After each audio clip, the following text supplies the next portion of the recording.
Hello everyone, good evening सबैजनालाई। म चाहिँ डिनर बनाउनुलाई तयार बनाउँदैछु र तपाईँहरूको कस्तो छ। र मैले चाहिँ आज चिजको डिनर बनाउँदैछु। ल उयो पराठा चिज हालेर यस्तो गऱ्यो करेसोमा रोटी पोलेर होइन। एकदम यो चाहिँ थुप्रो भाँडाकुँडा पनि नलाग्ने हो एकदम। त्यहाँदेखि मोमो बनाएको जस्तो यसलाई भित्रपट्टिबाट होइन। तपाईँहरूले पनि बनाउनुहुन्छ होला, तर म चाहिँ एकदम छिटो खालको मान्छे हो कि। यसलाई टक्क बन्द गऱ्यो होइन, मोमो जस्तै हेर्नुहोस्। त्यहाँदेखि यसलाई फोल्ड गऱ्यो है। त्यहाँदेखि यसलाई यस्तो गरेर फेरि रोटी आटामा उयो गरेर यसलाई बेल्यो। म तपाईँहरूलाई बनाएर पनि देखाउँछु है।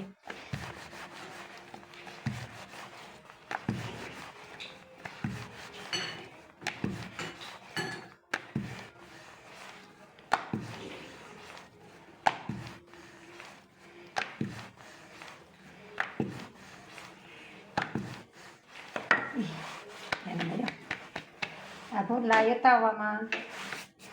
अब तपाईँहरूलाई यहाँ म देखाउँछु। यहाँ भएको छैन।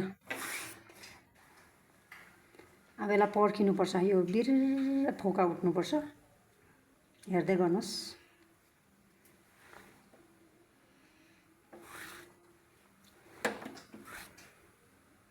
फोका उठ्नु सुरु भयो, हेर्नुहोस्। यसलाई अहिले पराठा बनाउँदा पहिला तेल हाल्नु हुँदैन। पहिला एकपल्ट रोटी पोलिहाल्नुपर्छ एकपल्ट। अब यसको निकै तपाईँहरूले देख्नु हुँदैछ, निस्क्यो बिरिरी पऱ्यो। अब यसलाई फोल्ड। अब मात्रै यसलाई तेल वा बटर हाल्ने। म चाहिँ बटर हाल्दैछु यसरी।